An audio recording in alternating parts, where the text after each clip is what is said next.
So this is our first panel on arts and cultural policy.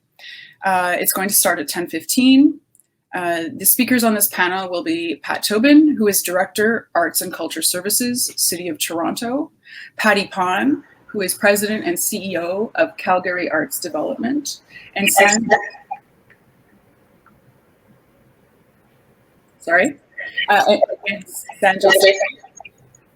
who is Executive Director of the Edmonton Arts Council. With that, I will turn the floor over to them.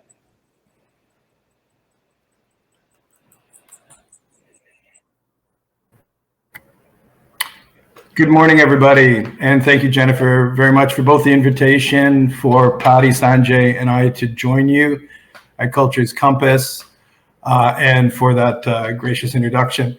As Jennifer said, my name is Pat Tobin. I'm the Director of Arts and Culture Policy at the City of Toronto. And before I introduce our very welcome and esteemed guests, I just want to offer a land acknowledgement before we embark. While many of us are gathering virtually here today in this space, some of us, myself included, are here in the City of Toronto on the traditional territories of many Indigenous peoples. The Mississaugas of the Credit as treaty holder to this area, Anishinaabe, Chippewa, Haudenosaunee, and the Wendat peoples. Today, we recognize that the City of Toronto's territory is covered by Treaty 13, signed with the Mississaugas of the Credit, and the Williams Treaty signed with multiple Mississaugas and Chippewa bands. We also note that Toronto today is among the largest urban Indigenous communities in Canada, with an urban Indigenous population numbering some 100,000 strong. The work that we do at the City of Toronto, and by extension, I would suggest today's panel, is an effort towards reconciliation between Indigenous and non-Indigenous peoples, particularly in the area of culture. So thank you all very much for joining. As Jennifer said, today's panel is titled Arts and Culture Policy, and I would add, in Canada's big cities. We'll be talking specifically about the municipal context. I want to again thank Jennifer Gordon and her team for organizing this session. And I'd like to now just quickly introduce the colleagues who have joined us here today. So we're very lucky to be joined by Sanjay, Shahani, and Patti. Patti is the President and CEO of Calgary Arts Development. She's a veteran community organizer and arts champion with an impressive track record in delivering great arts programming for the City of Calgary. I've had the pleasure of knowing her for a number of years. Patti is a thought leader at a national and international level of community engaged culture. Welcome, Patti. Sanjay Shahani is the Executive Director of the Edmonton Arts Council, where he has overseen leadership of an absolutely phenomenal municipal cultural plan. And uniquely among cities, the Edmonton Arts Council has a very broad set of powers and responsibilities in culture, and testament to Sanjay's intellect and collaborative nature, that continues to be the case. Outside of his work at the EAC, Sanjay is on the board of trustees for the National Arts Centre and the board of Explore Edmonton. And lest we forget, he has important Toronto roots and was a thought leader when at the Trillium Foundation in strengthening the not-for-profit arts sector in the province of Ontario. So welcome, thank you very much for joining today. And I hoped to kick off with a couple of quick questions to get us rolling. In terms of format, I'll be moderating, and at points where suitable, I'll interject something from the Toronto perspective. We're really going to benefit from Patti and Sanjay's experiences out west. A few guiding questions, and that'll take us through about 40-45 minutes, and we really want to preserve 10-15 minutes for a Q&A off the back end. So I'll watch time as we do that. But Patti, Sanjay, first question. Artists were among the most impacted groups during the pandemic. What now needs to change in municipal cultural policy development and implementation to support artists and the arts? And I'll go to Patti first. Thanks very much, Pat, and good morning, everyone, and hi, Sanjay and Pat, nice to see you. Similar to how Pat started his comments today, I'd just like to indicate that I am speaking with you from the traditional ancestral territories of the people of Treaty 7, that is the Blackfoot Confederacy, the Niitsitapi. Especially in light of everything that's happening here in Canada with the visit of the Pope, I think it is especially important at this moment in time to acknowledge where we are and the people who have been on this land for time immemorial, and also find ways, and maybe this is my segue into responding to your question, Pat, finding opportunities and possibilities that include all of us in finding new ways, and maybe some not so new ways, but that for those of us in the mainstream have maybe ignored for a long time. And I think to the point raised in the question around the impact of the pandemic on artists, the pandemic identified, for sure, put new cracks in the system. I think moreover than that, it widened existing ones. And in particular, when we look at artists in particular, within a sector that was devastated during the pandemic, artists by far were the most impacted. And so as we find our way into new ways of working, new ways or different ways of knowing and being in the sector, I would assert that artists must be included in the conversation in all of the circles that are talking about how we can affect the arts in good ways going forward. And I would also assert that artists for too long have been excluded from those conversations, and sometimes intentionally. And I would also say that in many instances, I feel like what I hear here in Calgary is, as an artist, they don't know what they would bring to the conversation. And so they exclude themselves from that. And so there's this kind of dual tension that happens that prevents those voices from appearing and being heard. And I think it is incumbent upon those of us who are in positions like I am of power and influence to see that for what it is and to find new ways of including artists, and then to ensure that artists are clear on what it is they bring, are clear on the value. There's no Calgary arts development if there are no artists. There's no point to it. And I would also, and you can't have arts organizations if you don't have artists. So that to me is a pretty fundamental principle as we find different ways forward. That would be my final thought. Thanks for that, Patti, and thanks for the important acknowledgement of the moment historically we're at. And I'm sure we will be looping back to the inclusion of particularly Indigenous artists in policymaking. But over to our friend Sanjay in Edmonton for his thoughts on artists involved in the municipal cultural policy conversation. Thank you, Pat. Good morning, everyone. Thank you, Patti. So I want to start by saying that I am joining you from Edmonton, which is part of Treaty 6. And this is the land of many Indigenous people. And, among them, the Cree, the Saulteaux, the Nakota Sioux, and the Blackfoot. But there's also, like Calgary and Toronto, and many of our cities in this country, Edmonton is a welcoming place for people from all over the globe. And so I just wanted to acknowledge that there are many people who have created the Edmonton of today, and will continue to create that as we move forward. And the contribution of artists and arts professionals in the city has been immense, and continues to be. So with that, I would like to actually extend a little bit what Patti just said, And I'd like to actually offer a couple of things. I think yesterday we had a keynote.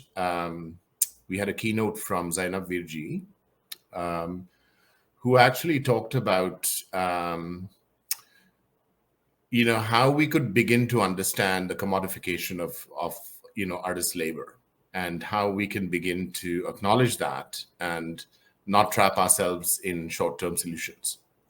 But I think one of the key things that she talked about at length is that we seem to be in a situation where it seems like the very core of what makes artistic creation relevant to everyone, which people have talked about in many different ways, is the power of the imagination.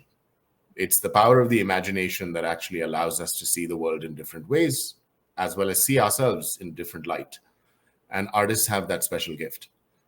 They create that, they gift it, and they provide it to the world through their work, through artistic work.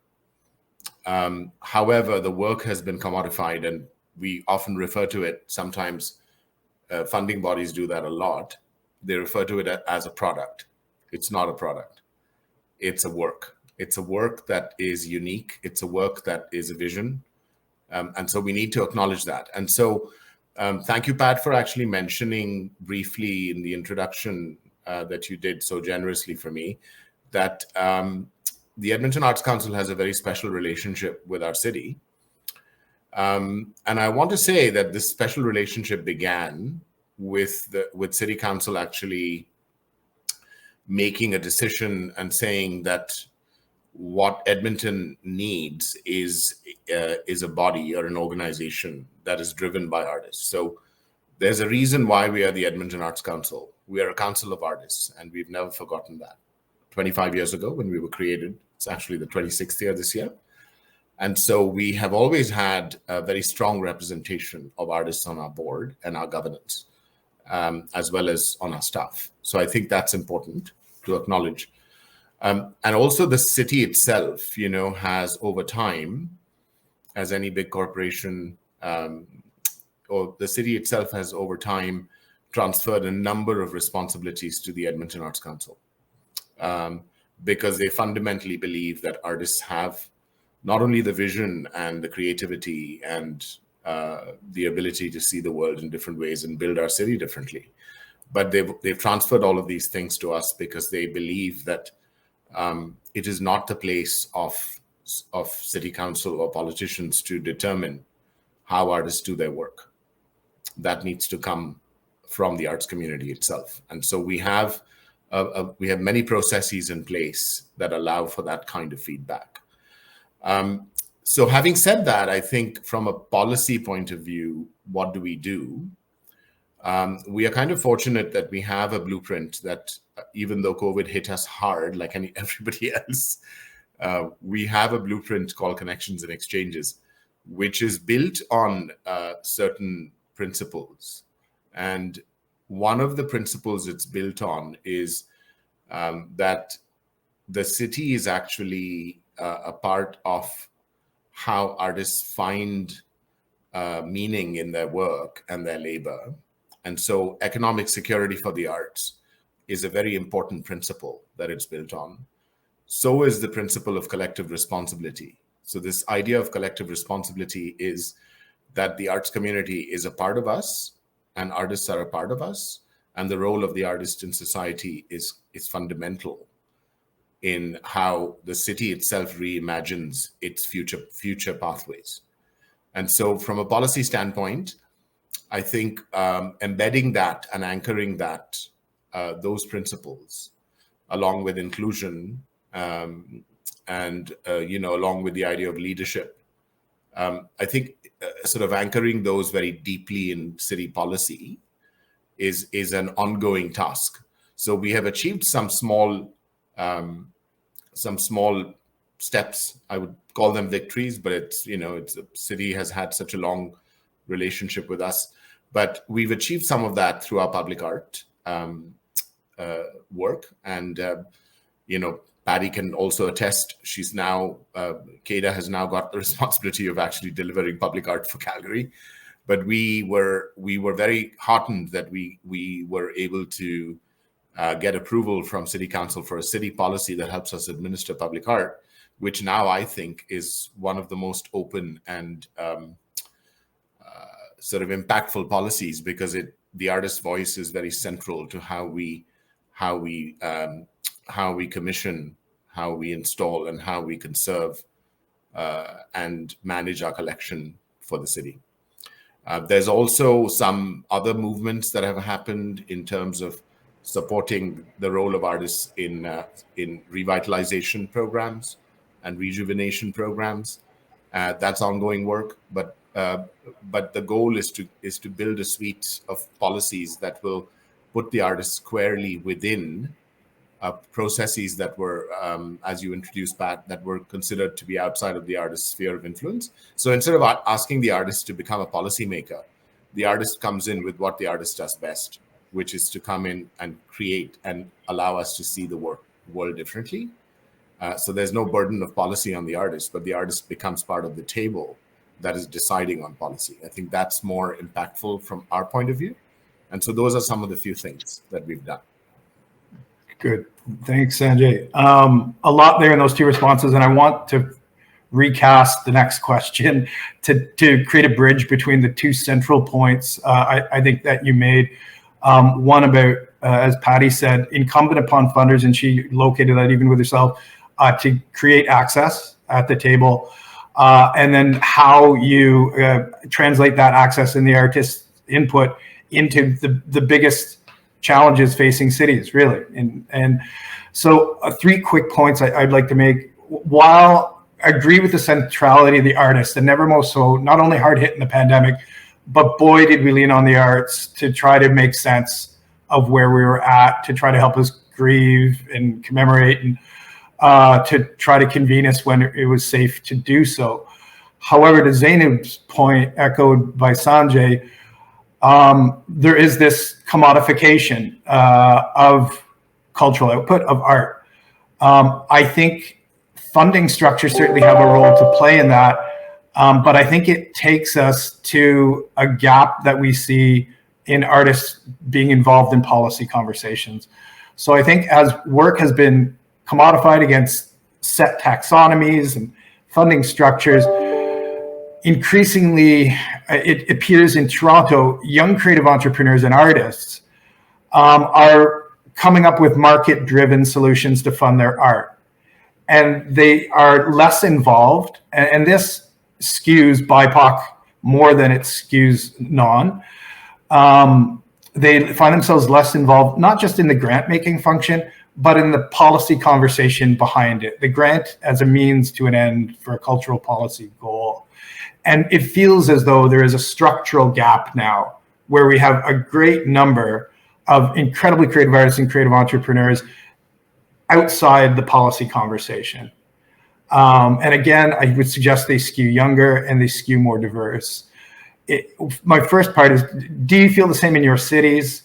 And if so, secondly, what can be done about it?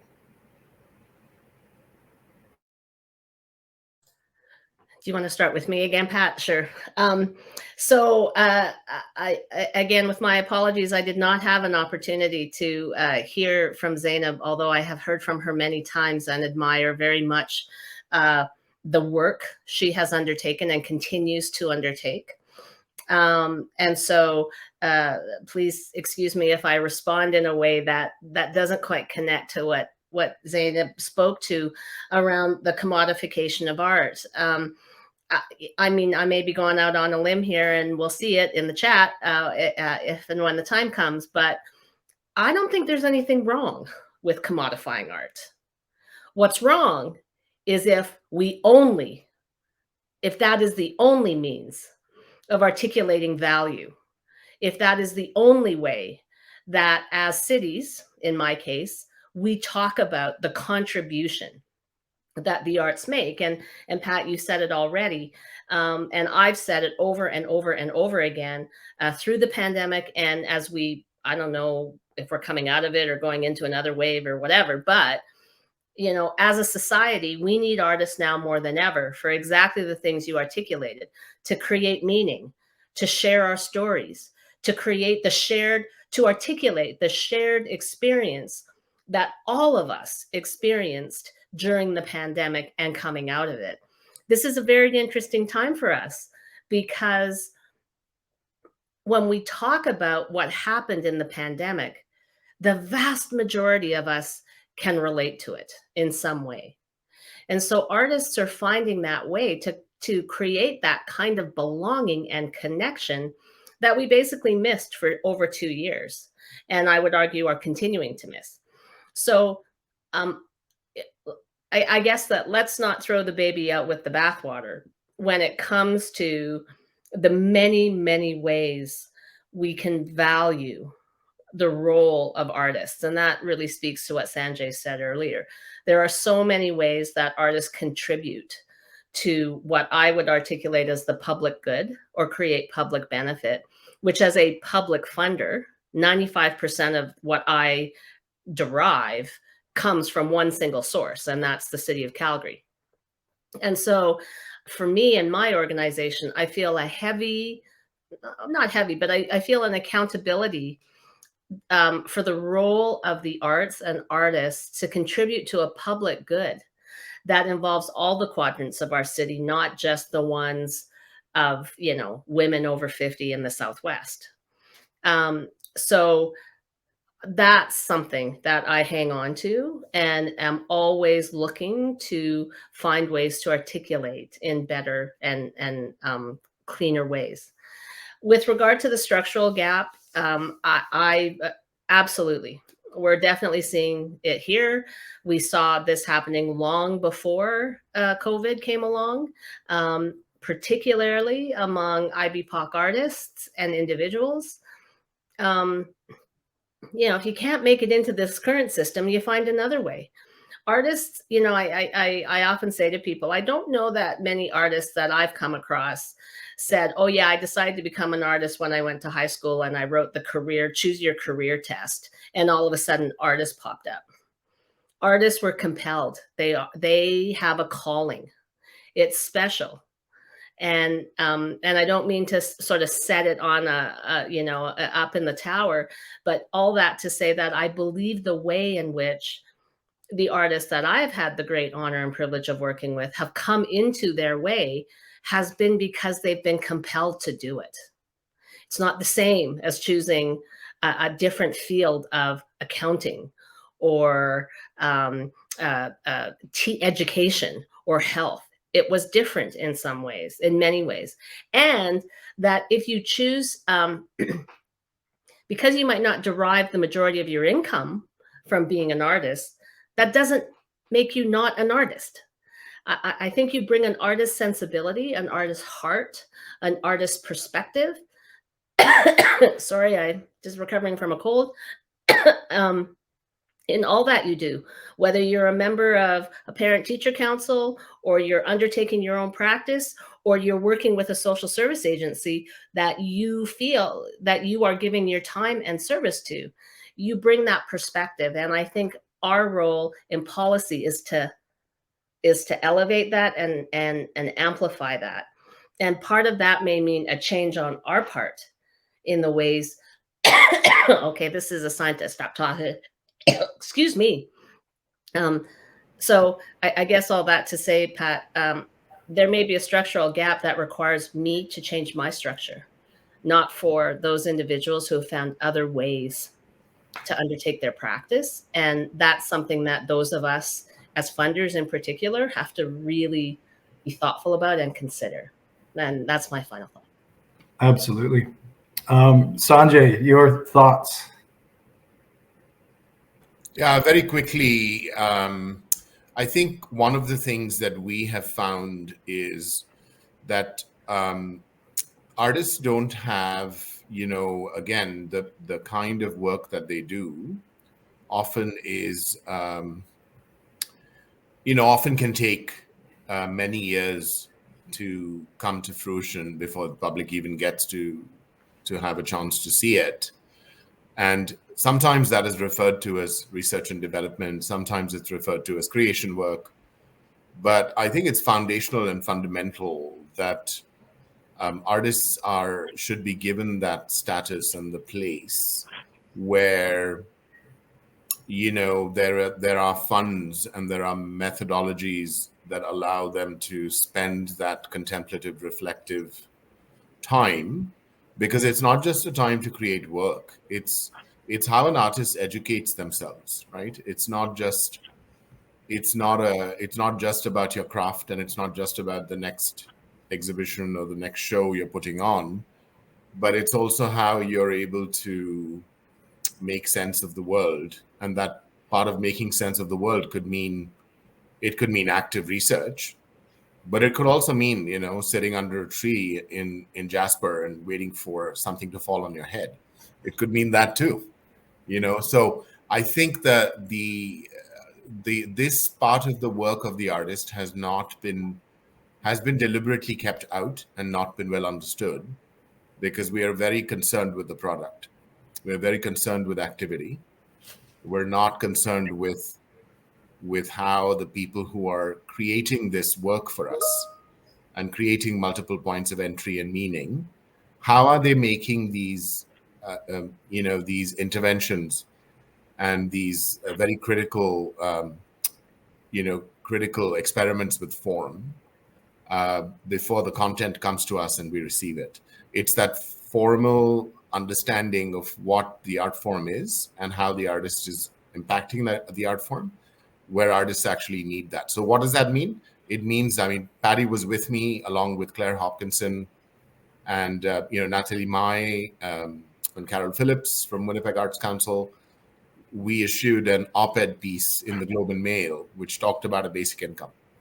And if we want our artists to be respected and we want our artists to be valued for what they do for us, not for the gazillion types of shows and activities. Again, I'm going to refer back to Zainab because she talked about the festivalization of our culture, and that's tied to the commodification of it. The commodification of it is a problem for me, because it's not that artists should not have venues to commercially create and disseminate their work.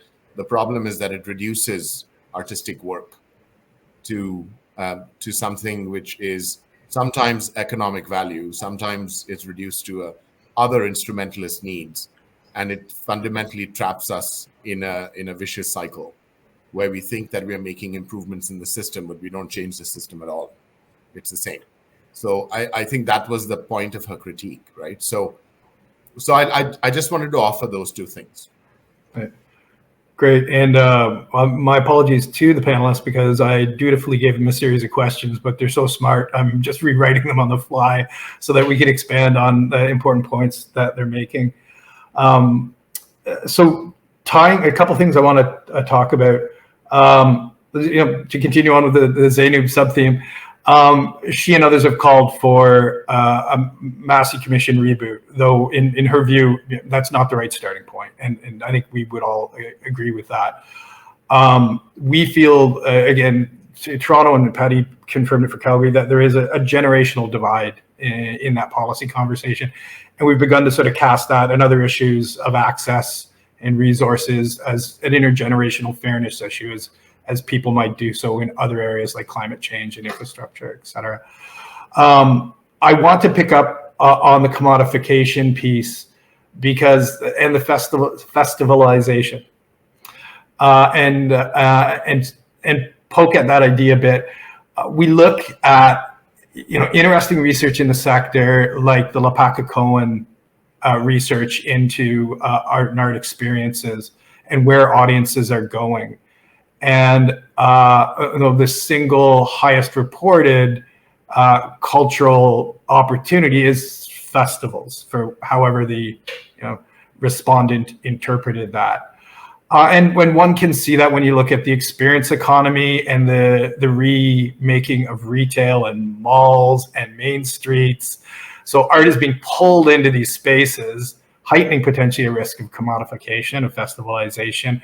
But it also appears to be being driven by some really big structural trends in terms of what audiences are looking for and how the economy is remaking itself after the pandemic, and I'd suggest even before. So how do we contend with this? How do we manage this tension and support artists in being able to deliver their vision in a reliable manner while negotiating funders' needs and audiences' expectations? Well, maybe I'll just give one example here in Calgary where I feel like we're undertaking steps to address this in a different way. Recently, Calgary came out with a downtown strategy. As a result of a number of factors, including the pandemic, the downtown core is 33% vacant. And if you look at how much 33% is, it is the entire square footage of the office space in downtown Vancouver. So we basically have a downtown Vancouver that's empty across our downtown core. And so the city undertook a strategy making process that included all kinds of citizens, including artists, in that conversation. And now that the strategy has been shared and communicated, and we're now in the process of implementing, arts and culture very much sit as a strategic pillar of that strategy. So again, it's not the commodity, which it could quite easily have been. And there were many a conversation I was involved in the beginning parts, where it was just exactly that. We can create this super vibrant street by just having more artists there. And it's like, no, you can't. Not if you don't think about their stages, not if you don't think about the conditions that they need to live in order to be able to come and do something on the street or whatever that is. It's not just about busking or street performance. There's so much more to it than that. And so I appreciated the city of Calgary taking the time to understand that more and understand that better. And that as Calgary Arts Development, we tried to be a bit of a conduit. So don't keep asking us the questions, go ask artists the questions. And if you don't know any, we'll introduce you to some. And so it helped to build capacity for artists as well as City Hall in terms of having that understanding and recognition that artists aren't this thing that you just get when you decide, once the street's built, but that they actually need to be, if you want them to be an integral part of that vibrancy, then you must include them from the beginning. So I think that's been a real change. And what's come out of it is, yes, there is festival and programming and all of those kind of commodified pieces. But there's also now a very real conversation about when we talk about the office to condo renovations, that affordable housing is a part of that conversation, and affordable housing for artists is a part of that conversation. So it layers, right?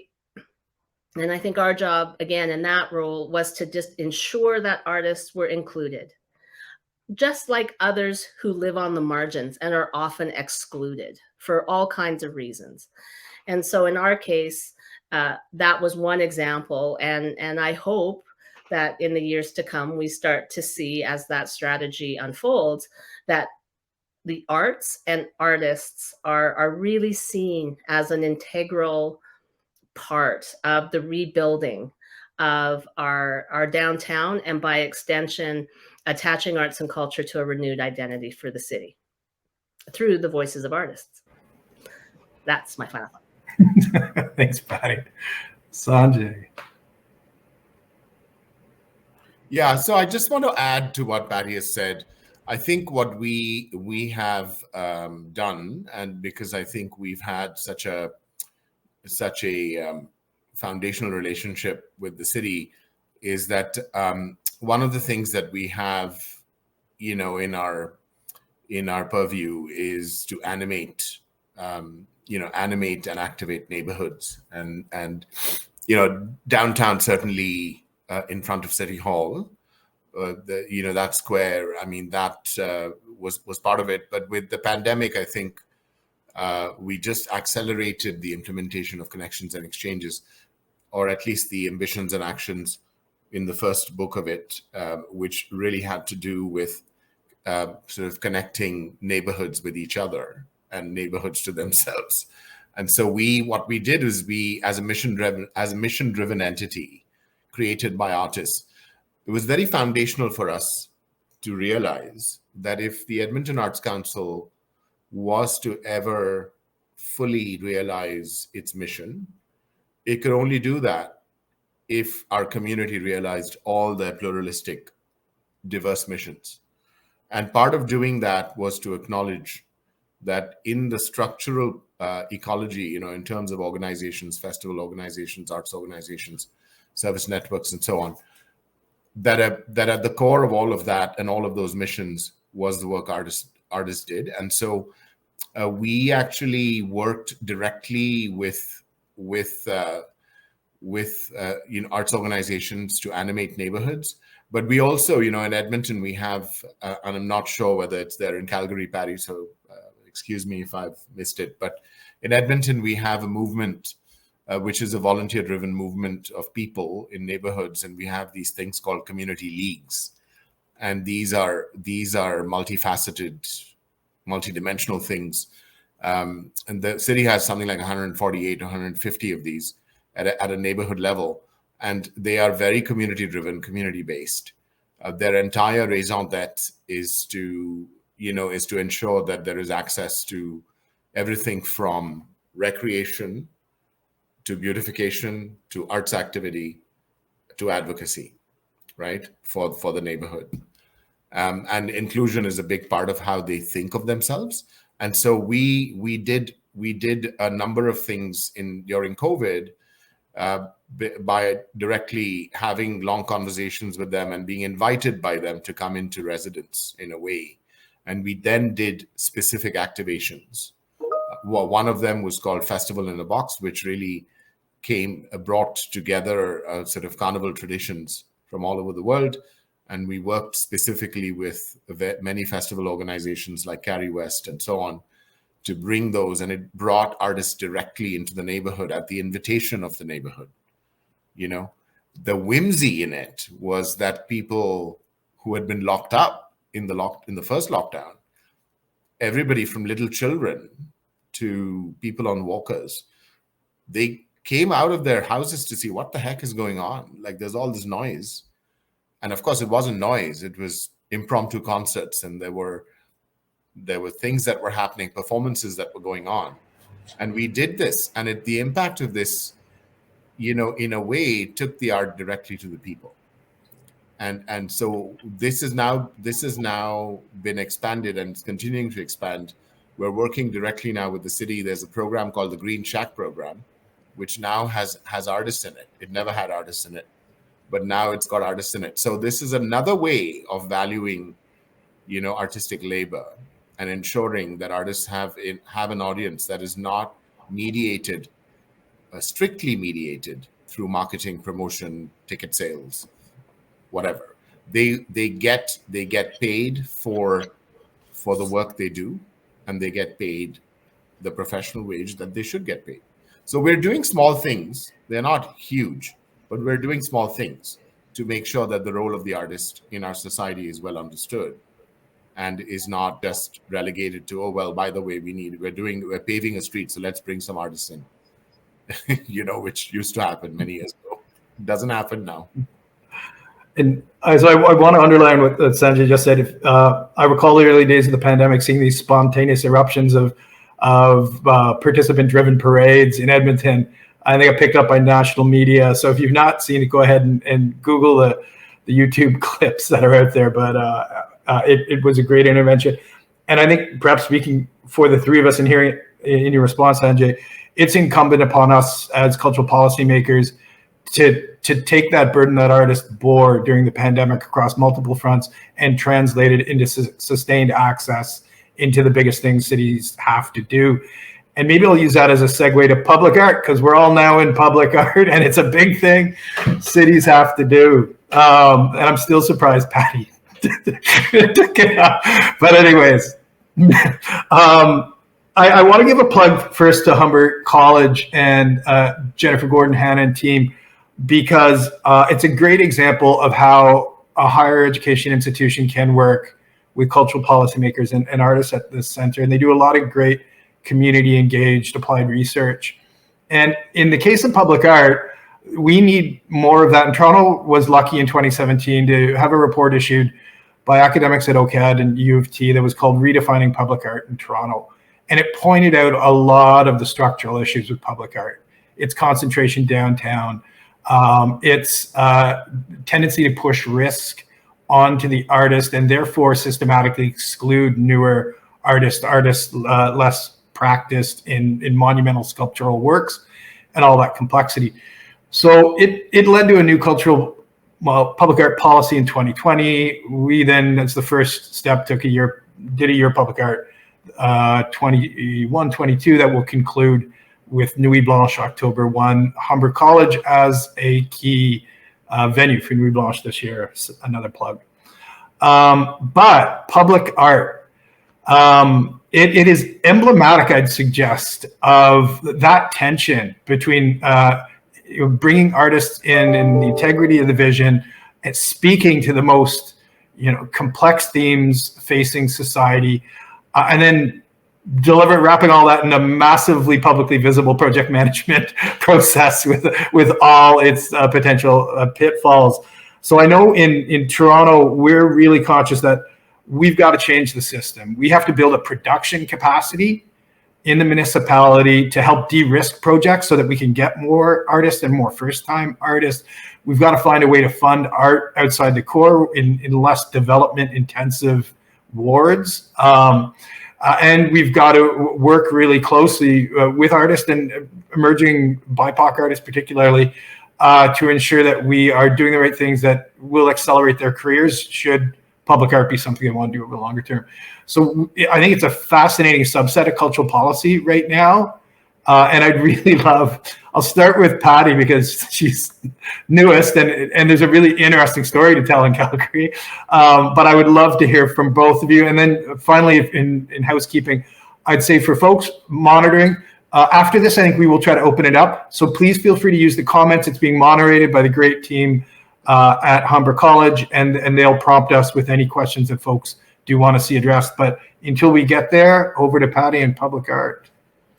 Yeah, there were many a time since March 2021 when we were awarded the public art program from the city of Calgary. Awarded, I use that in, oh my, we've made a hideous mistake. That being said, all the things that Pat talked about in terms of the opportunity that being a part of a public art program and leading it in particular afford us in terms of a public discourse with our communities and with our city largely was the reason why we put in a bid to run the program in the first place. And even in this short time, it has generated lots of conversations that I never had before, that's for sure. And mostly in really great ways. I think that by far is the greatest opportunity. It was to enter in and include artists in this public conversation about, in this case, public art for the public good. And again, I qualify all of this by saying who I am as an organization that is entirely funded with public dollars is why I talk about it in this way so much. If I was at a private foundation or a corporation, there may be other ways in which I would talk about this. And I would say that if any of you out there are funders, that we are looking as public funders to find ways to align ourselves that can afford us a chance to talk about the role of the arts and artists in broader terms than public art for the public good, although that's pretty broad. So that's why we've entered into that conversation. And it's not an easy one because it brings all of the things that we've talked about in this last hour to the surface.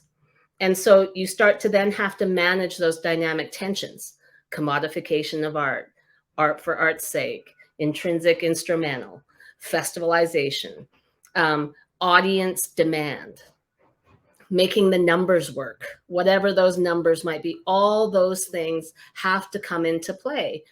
And for me, I get the great benefit of seeing it in a wider context, maybe.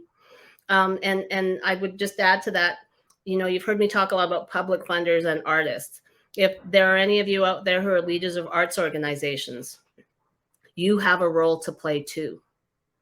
You should be including artists in your conversations at a structural and organizational level, and particularly at a level that is talking about the impact that you make as an organization.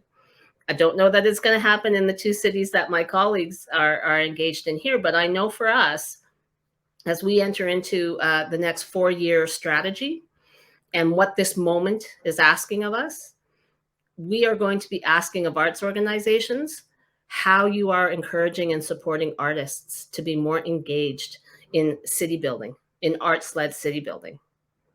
And yes, it's about hiring artists back at the fees pre-COVID, not post-COVID. But it's so much more. If as an arts sector, we can't embed the artist's voice, how are we ever going to convince those outside of the sector, outside of the arts ecosystem to do that? So that's an invitation and a question I have for all of us inside the arts ecosystem. That piece of access that Pat has spoken to many times is not something just for me as a funder to consider. It's for all of us. And again, that circles right back to all three of us doing a land acknowledgement, articulating where we come from. Calgary, and I'll finish quickly because I know we don't have much time. Calgarians often compare themselves to other cities. Why can't we be more like Toronto? Why can't we be more like Vancouver or London or New York or Edmonton or those things? And maybe with the exception of Edmonton, because we are closer in age.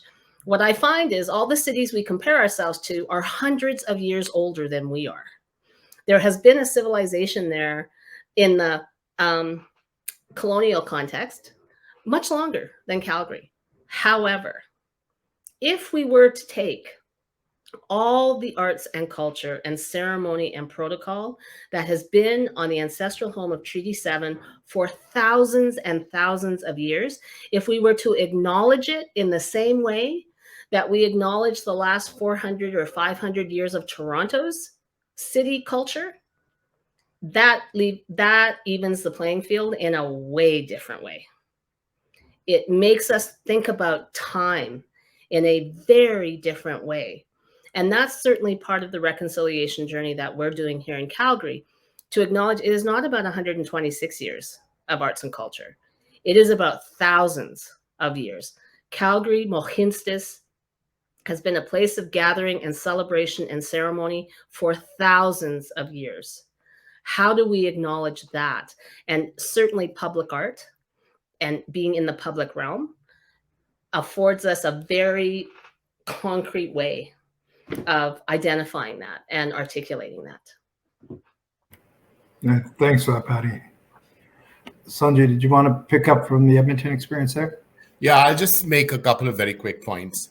I think what we are embarking on with support from the new policy, the new city policy, is that we are ensuring that the gaps and absences in our civic collection that are very evident. There are many artists who are not represented from specific communities. We need to make sure that opportunities that do come up, because public art commissioning processes are tied to capital budget, we want to make sure that that happens, and we want to make sure that it happens in a context that may or may not be relevant to a public investment, right? So if there's a new community center being built, in the past we had to have public art in close proximity to whatever is being built. And the new policy allows us the freedom to actually de-link that. And the other piece is that the interventions don't always have to be three-dimensional sculptural interventions, which, as you said, Pat, it's very difficult for an artist to project manage and to become an engineer with a foundry to actually make that three-dimensional piece. So, if it is a public intervention, because if it's something that is going to happen in the public realm, in public space, it doesn't always also have to be there forever and ever and ever. Artists are able to create work that is ephemeral, that is temporary, that is not permanent. And so how do we think of a collection, in a different way? And how do we begin to think about curation of that collection in a different way? And how do we think about our public spaces as a museum? That's the collection. It's not a collection that is hidden away and brought out wherever we think it's important, but the communities actually not only embrace it or not embrace it, but it becomes a part of the neighborhood.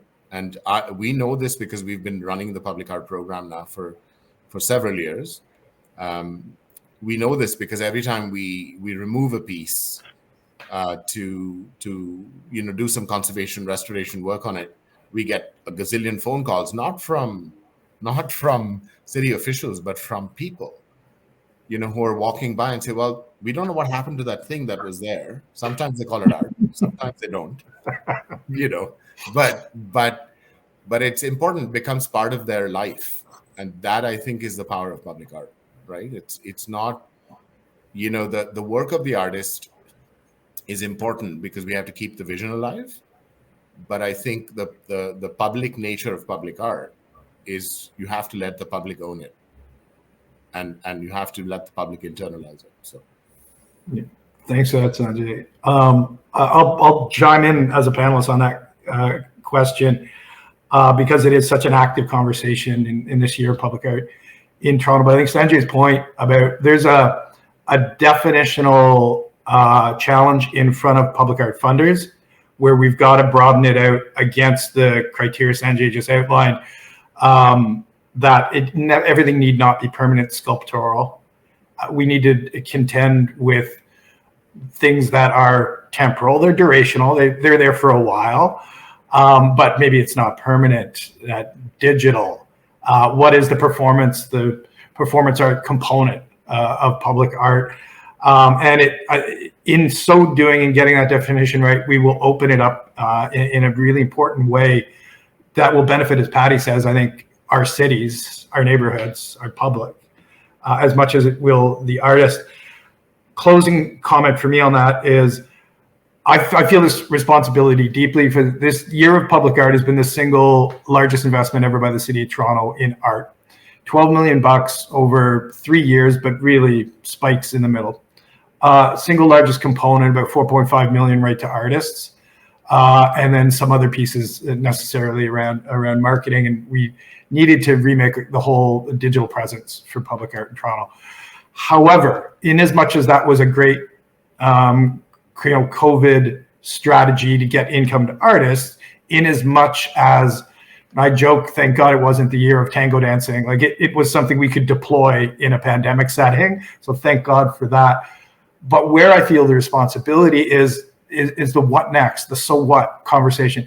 Toronto has seen periodic, punctual investments in the creative industries that have had generational effects. I think of the fresh arts, which really accelerated the city's hip hop community. I think of the period around 2005-06 when there was an investment in youth serving arts organizations, serving social development outcomes, Remix, Manifesto, Unity, Charity.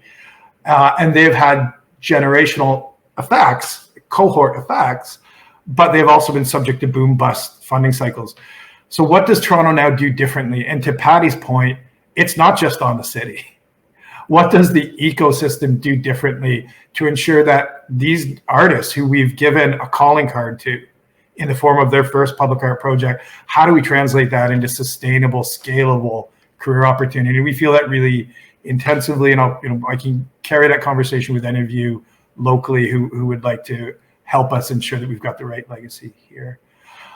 So at that, I'll turn to my panelists first to see if there's any additional comments they want to make, and give our coordinating team a moment to perhaps pull any questions out of the chat if they wish to flag that. We have one question, but back to Patti and Sanjay before we tee that up.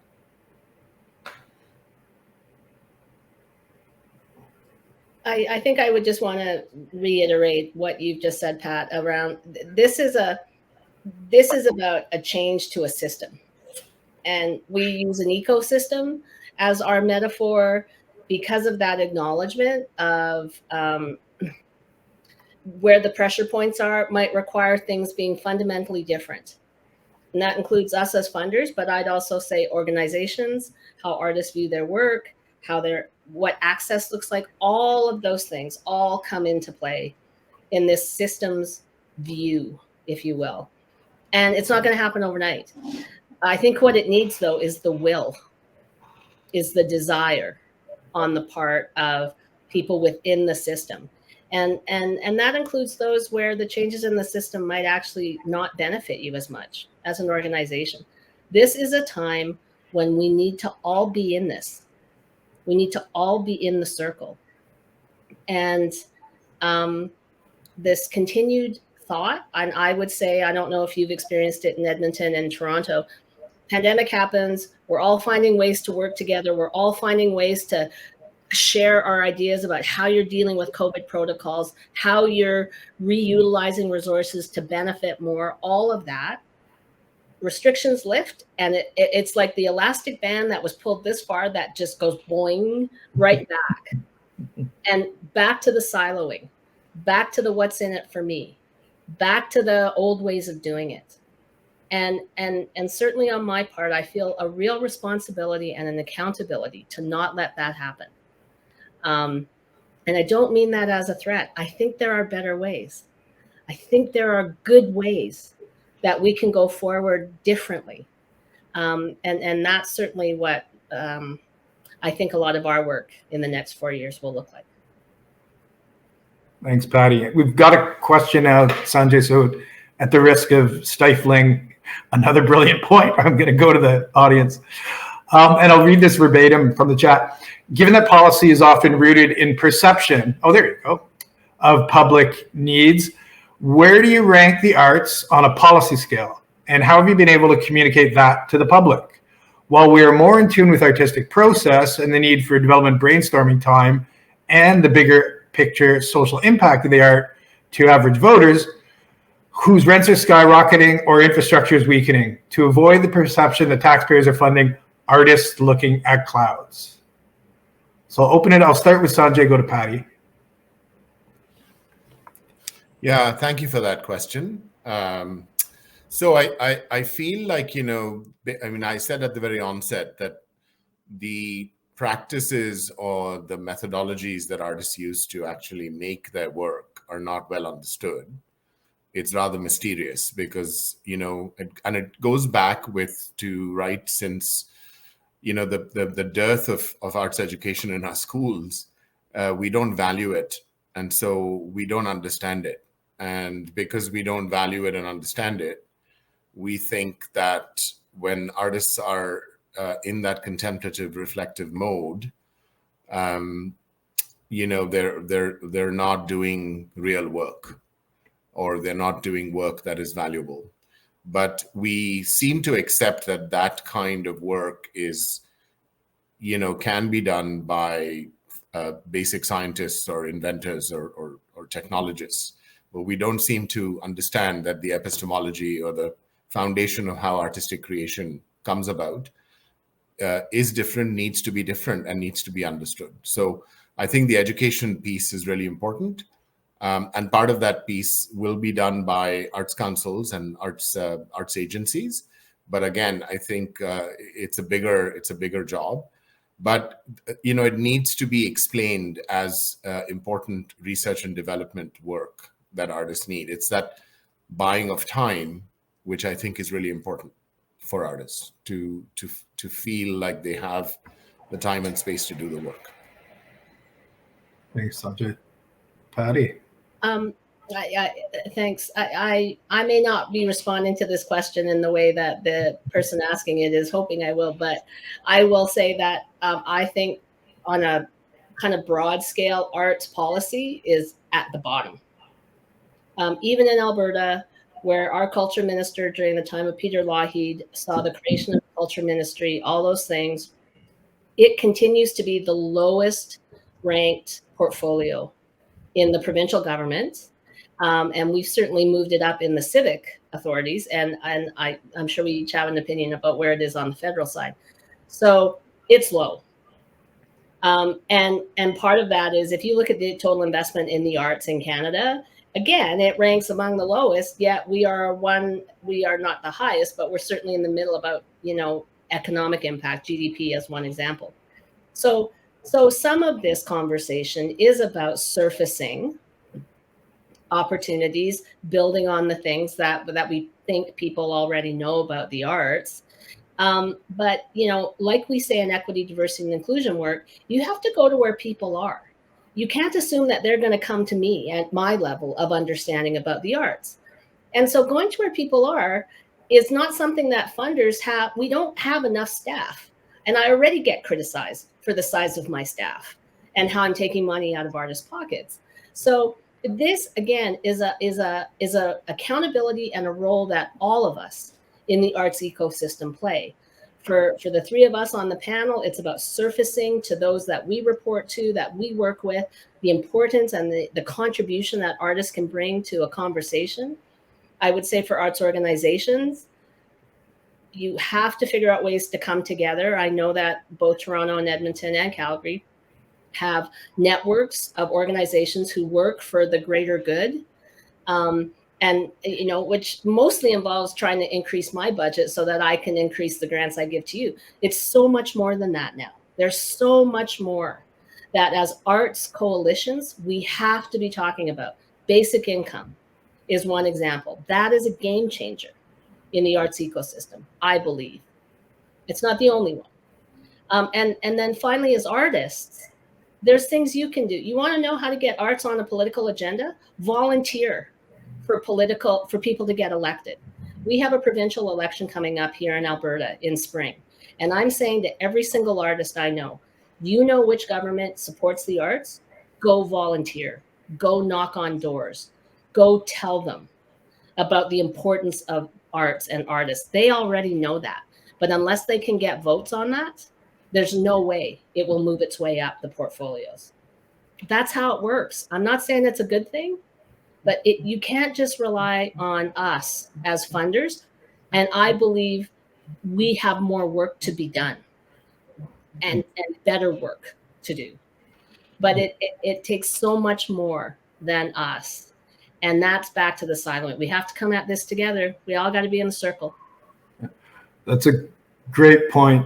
We all got to be in circle to close on. I want to thank very much, first, our organizers at Humber College, secondly, the audience, and for the great questions. And I particularly want to thank our panelists today. So Patti again, is President and CEO of Calgary Arts Development, and Sanjay Shahani is the Executive Director of the Edmonton Arts Council. Please join me in giving them a round of applause wherever you may find yourself today. So on behalf of the panel, thank you all, and thank the panel for managing down to the minute too. Great work. Thank you so much. Thank you for inviting me. Thanks, Pat, for moderating. Such a good job. Yeah, thank you very, very much. Have a great day, all. Thank you.